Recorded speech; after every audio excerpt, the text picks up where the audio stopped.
Você já deve ter ouvido falar daquele brasileiro que se deu bem fora do Brasil, não? Você também já deve ter ouvido falar daquele brasileiro que, por ser criativo, ser mais esperto, né, levou vantagem fora do Brasil. Esse vídeo não será o primeiro e não será o último. Nós já falamos aqui sobre isso no canal, sobre o jeitinho brasileiro e como o jeitinho brasileiro é o melhor e o pior do Brasil. E nós vamos falar isso sob a perspectiva de alguém que está fora do Brasil e que entende, de alguma maneira, os benefícios e os malefícios do jeitinho brasileiro. E como o jeitinho brasileiro pode, sim, de fato, ajudar brasileiros a se darem bem, se estabelecerem no exterior, mas como podem colocar brasileiros em situações muito difíceis. Antes da gente começar, quero fazer um agradecimento ao querido Jonatas Brizotti, que está dando uma força para a gente através do, se eu não me engano, do Buy Me a Coffee, mas eu não tenho certeza, né? Você que está nos acompanhando e quer dar uma força aqui do nosso trabalho, quer garantir que a gente continue desenvolvendo aqui esse trabalho, falando sobre imigrar, a experiência de morar fora do Brasil, os problemas relacionados com a vida fora do seu habitat natural, você pode dar uma força de diversas maneiras. Você pode fazer um Pix para a gente no superpixfc@gmail.com. Essa é a nossa chave. Se você está fora do Brasil, a melhor maneira de fazer é nos ajudar através do buymeacoffee.com/, de fora para dentro. Os links estão aqui na tela. Tá? E se você está no Brasil ou se você está fora também, você pode ajudar através do livepix.gg/, de fora para dentro. São as maneiras que você tem de ajudar o canal. Você entra em contato com a gente, você pode mandar um tema, um título, você pode discutir um assunto com a gente, você pode entrar em contato comigo, você pode ter a sua pergunta respondida aqui no canal. Você ajuda o canal e você também recebe o benefício, além de conteúdos exclusivos e acesso, o mais importante de tudo, você ganha acesso ao nosso grupo fechado no WhatsApp, onde brasileiros do mundo inteiro trocam informações a respeito da vida fora do país. Vamos falar sobre essa questão do jeitinho brasileiro e como isso é o melhor e o pior do Brasil. E essa história do melhor e do pior do Brasil, não fui eu que disse. Eu aprendi isso com a minha professora de inglês. Quando eu estava para sair do Brasil agora, para vir para Nova Zelândia, vir estudar aqui, eu tinha recebido uma oferta de estudo aqui na Nova Zelândia, aqui na universidade onde eu agora trabalho, que era condicional a passar num teste de inglês, como TOEFL, como IELTS. No caso, eu optei pelo IELTS. Eu já tinha feito o IELTS anteriormente e optei pelo IELTS. Então, peguei um curso de inglês, fiz um simulado, estava ali no limite de passar ou não e acabei pegando um mês de curso só para me ajudar a passar. E nesse mês de curso tinha muitas aulas de conversação com uma professora britânica. E aí nessas conversas a gente começou a falar e etc. E num dos dias, numa das conversações, ela sugeriu que o tópico do writing, do texto, fosse o jeitinho brasileiro. Explicar ao estrangeiro o que é o jeitinho brasileiro. E eu escrevi lá uma redação, 2 parágrafos, né, acho que são 300 palavras, se não me engano, ou 150, não me lembro, um texto pequeno. Eu escrevi e depois nós discutimos a respeito disso. E ela começou falando sobre isso. O jeitinho brasileiro é o melhor e o pior do Brasil. Vocês não entendem o quão bom isso pode ser e o quão ruim isso pode ser. A questão é que o brasileiro médio, no geral, novamente peço desculpa pela generalização, se apoia no jeitinho brasileiro como um artifício para se dar bem. E na verdade não é isso. É para solucionar problemas, é ser criativo na solução de problemas. Eu li um livro a respeito disso há muitos anos atrás, que falava sobre, não era especificamente sobre o Brasil, mas sobre a versatilidade de trabalhadores sul-americanos. Foi escrito por um profissional dos Estados Unidos, eu não sei exatamente se era americano, falando sobre isso, sobre o quão melhor era contratar sul-americanos, e no caso específico sul-americanos ele se referia, mas eu acho que isso serve também para hispânicos, latinos em geral, pela versatilidade que esses profissionais tinham. E isso faz um pouco parte, agora falando sobre o brasileiro, isso faz um pouco parte da nossa cultura, né? Você vê o brasileiro, por exemplo, trabalhando numa função, é comum um brasileiro fazer várias funções ao mesmo tempo. Quando você vai morar fora do Brasil, você vê que, por exemplo, as funções são mais segmentadas, em trabalhos mais simples. Eu trabalhei, assim que cheguei aqui, por poucas semanas, num supermercado. E conheci um brasileiro no supermercado que, coincidentemente, tinha trabalhado no supermercado do Brasil também.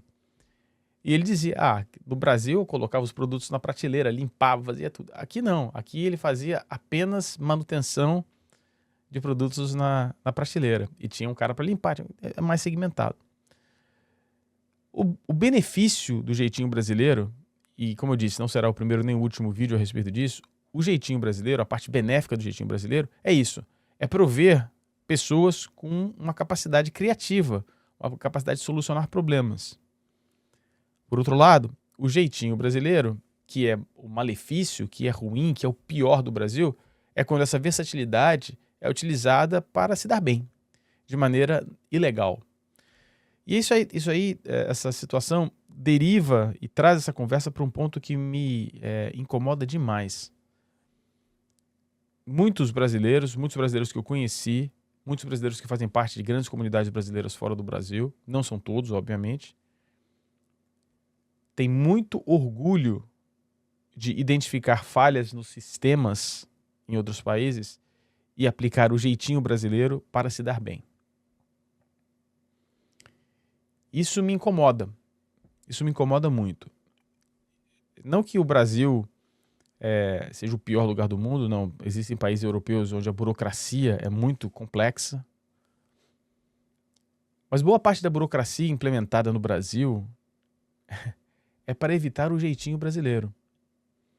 Então a verificação da verificação da verificação do sistema, do bloqueio, da senha, da contrassenha, é tudo desenvolvido porque há uma indústria de jeitinhos brasileiros para quebrar esses sistemas, para achar falhas nos sistemas.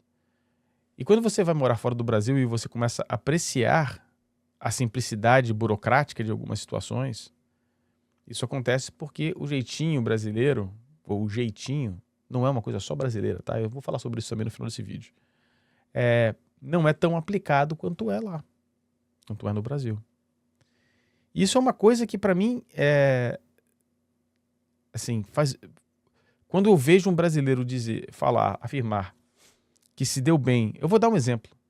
E isso para mim é trapaça, é ilegal e não tem desculpa, não tem como justificar. Quando eu vejo um brasileiro se dar bem através dessa trapaça, isso para mim me incomoda. Eu vou dar 2 exemplos para vocês. O primeiro exemplo foi logo que eu cheguei aqui. Os 2 exemplos foi logo quando eu cheguei aqui. Eu estava nadando, fazendo natação, e aqui tem as piscinas públicas, você paga uma taxa, sei lá, $2, $3, é barato, e você nada o quanto você quiser. E se você paga um pouco mais, além de nadar, você pode utilizar a sauna, enfim. Mas não há controle com relação a isso. Então, nadando, uma vez encontrei um brasileiro, não me lembro como nós nos encontramos, e aí acabei de nadar, nos encontramos no vestiário, falei, vou fazer uma sauna e tal. Eu falei, não paguei para isso. Ele não precisa pagar. Eu falei, não, você precisa pagar. É mais caro. Eu falei, ninguém cobra, ninguém verifica. E eu falei, mas precisa pagar, mas a regra é essa. Não. E aí, eu até pensei, falei, mas... E aí quando eu via onde era a sauna, tinha gente esperando, ou seja... Uma coisa muito louca achar que isso é normal, porque os caras não me cobram, eu posso fazer. Foi uma situação. A segunda situação me incomodou mais, na verdade. Eu estava no ônibus, e aqui o ônibus, como na maior parte dos países estrangeiros, não tem o cobrador, né? Você entra no ônibus, você paga o motorista, a passagem. Ou aqui tem o cartão também, que você baixa lá o cartão. Então eu estou sentado no ônibus, lá atrás, e vejo 3 adolescentes entrarem no ônibus. 3 brasileiros, falando alto em português do Brasil. Esses não eram estudantes universitários, eram intercambistas, alunos da escola, né, 2º grau. E aqui a coisa é bem organizada, faz-se a fila e tal. Os brasileiros fizeram lá uma bagunça, um tumulto. E um deles passou sem pagar. E eu vi que ele passou sem pagar. E aí eles passaram, sentaram, o motorista meio que desconfiou, mas não pegou direito, olhou, perguntou, você pagou? Ele pagou sim, então. E aí eles vieram andando na minha direção, dando risada, não precisa pagar aqui, não sei o que, se demos bem. E sentaram na minha frente. Eu levantei, falei em português, você vai lá e paga. Eu vi que você não pagou. Ele, como assim? Eu falei, não, você vai lá e você vai pagar. Você vai lá e você vai pagar. Não vai, eu não vou não, porque você é brasileiro, você tem que ajudar. Eu falei, não, cara, você tem que pagar a passagem, meu irmão. Eu falei, então eu vou falar com o motorista. Não, a moleque levantou e pagou. Puto, me xingou, né? Não foi fácil o processo. Por que eu fiz isso? Porque me envergonha. Não foi só eu que vi, né? O ônibus inteiro viu que o menino não tinha pago. Eles não entenderam o que o menino falou, mas o ônibus viu que um deles não pagou. Isso é uma vergonha, isso é uma vergonha. Isso me envergonhou. E quando a situação aconteceu e foi pago, um neozelandês me perguntou o que aconteceu. Eu falei e ele falou, fez muito bem. Fez muito bem. Na verdade, esse tipo de intromissão, né, é uma coisa ruim, né? Você tem que fazer isso. E eu não sei se foi a melhor maneira ou não. Mas me incomodou.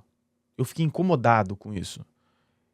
E incomodado por algumas razões. Primeiro, a passagem para o trecho que eles estavam fazendo custava R$3. O valor era esse na época, R$3. O intercambista custa 600, 700 dólares por semana. Não estamos se tratando de pessoas que tinham necessidade por precisar pegar um ônibus, não. E era um trecho pequeno. Eu estava já no final da linha, tinha, sei lá, uns 3 ou 4 quilômetros no máximo. Até podia andar, se fosse o caso. Ou seja, uma situação do brasileiro, do jeitinho, utilizado de maneira... os dois exemplos utilizados de maneiras ruins. E há soluções melhores, o jeitinho brasileiro, ser aplicado de maneira mais benéfica. Há exemplos na faculdade, por exemplo, exemplos, assim, dezenas de exemplos de trâmites burocráticos insolúveis que são resolvidos, falando, cara, vamos resolver de uma maneira diferente? Vamos simplificar aqui, faz assim, eu assino, você assina, sem quebrar a norma, mas simplificando processos complexos, por exemplo, ou sendo versátil. Não existe... o jeitinho brasileiro pode ser utilizado de maneira benéfica. O brasileiro esperto do se deu bem lá fora, através desse jeitinho brasileiro, ajuda a perpetuar um rótulo ruim. Não é a maioria. A maioria, no meu entender, não tenho esse dado, mas no meu entender, a maioria absoluta dos brasileiros se adaptam ao sistema corrente sem tentar burlá-lo. São muito, digamos assim, corretos. A maioria é correta, ninguém vai querer. A maioria, inclusive, se orgulha de se adaptar a um sistema onde a exigência